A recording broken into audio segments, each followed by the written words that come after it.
Hello, Spokane. Phil Tyler. Meg Demand. And this is Colorful Conversations.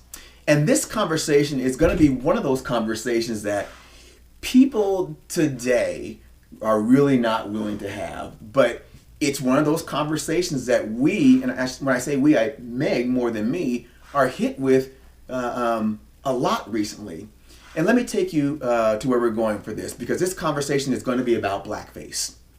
So the other day we were watching a news broadcast where the president was being ridiculed by the Canadian Prime Minister, and they were laughing at him and making jokes. And you said, well, that's funny that people would be supportive of the Prime Minister making fun of the president because the Prime Minister had just been discovered to have done multiple instances of blackface in his career. And it sparked this conversation. And you had indicated that even people have come to you and asked, well, what's the big deal with blackface? Why is it offensive?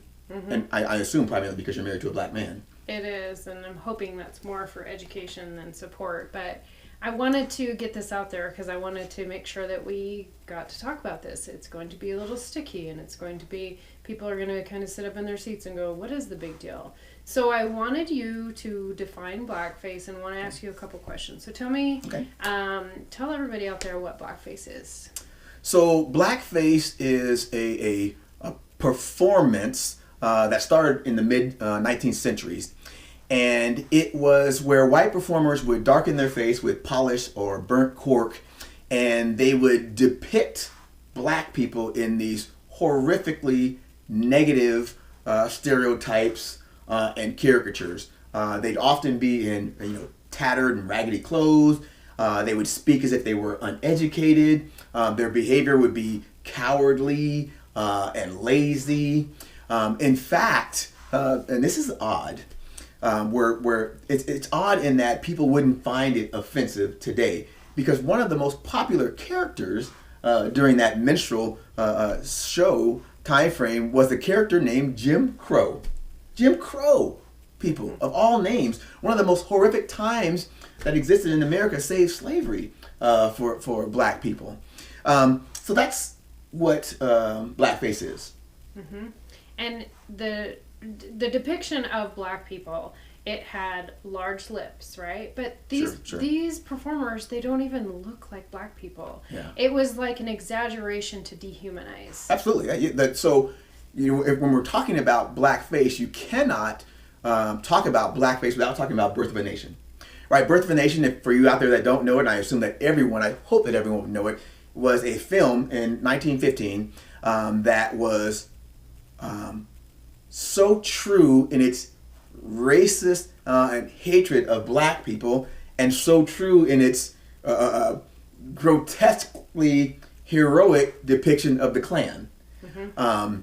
And in this film, which, by the way, was premiered at the White House under President Wilson, it depicted black people as evil, lazy, cowardice, villainous. Right? They would go after your white women to try to rape them or harm them, and it was seen as one of the greatest films of its time. So it kind of put the Klan in a limelight, really. Yeah. And it came from a play called The Klansman. Sure, that was it. That was the origin. That was the play, and then it was D.W. brought Griffith. into D.W. Griffith was the producer that put it on the screen. The cinema. Yeah. Mm-hmm. Yeah. So tell me this, and we already kind of know what's the big deal. The big deal is that dehumanization component. Horrifically. Of blackface. Horrifically, yeah. So the big deal is that during that time frame, and sometimes today, right? You're from a small town, mm-hmm. right?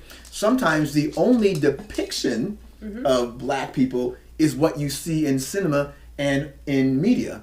And during the early 19th century, mid 19th century, that was the depiction of black people: lazy, cowardice, dangerous, dirty, filthy, ignorant.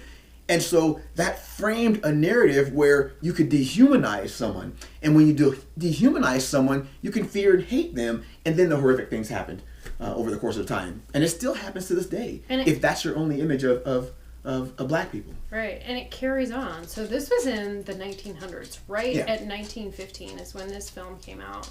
So we're not talking very long at all for this narrative to come down. over and over and over about black people. So sure, but that happens today, right? If you've seen the governor of Virginia, it was in his past. The Prime Minister of Canada, it was in his past, but it was still done as a slight to the representation they were doing. Mm-hmm. And so, is there ever a good time to ever do this? No. Next question. Easy. Mm-hmm. So, and I say that not to be flippant or to be slight, but there really isn't. Right. Because even if you believe you're doing it in a positive light, you're not. It is simply offensive, and the history of it makes it that more damaging and dramatic for others. Mm-hmm. So, is it possible for someone in a political realm or anywhere who has admitted to this, is there a chance for them to recover? Well, you're asking me, but the question should be for the broader society, and we've seen that answer is yes. Mm-hmm. Right? Although Megyn Kelly got her show canceled after she said her comments about blackface, she's still hugely popular. The governor of Virginia is still the governor of Virginia. Mm-hmm. Justin Trudeau is still the Prime Minister of Canada. So the answer is yes, but it doesn't take away from the hurt and the pain it does. It should be, I want to give grace to everyone, right? We're taught to do that by faith, give grace to people. But if they admit what they're doing and move on from it and never have that same situation go again, then obviously you should be able to recover from it. But it's those ones that continue to do it over and over again that are really problematic.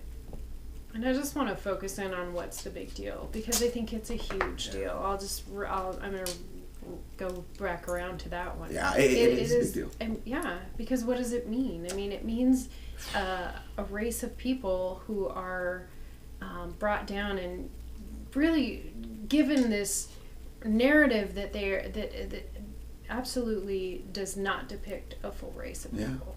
Well, it's funny because I think, and I'm answering for you, and I'd like to answer this question. Do you think that some of your friends come to you and ask about what the big deal is because you're married to a black man?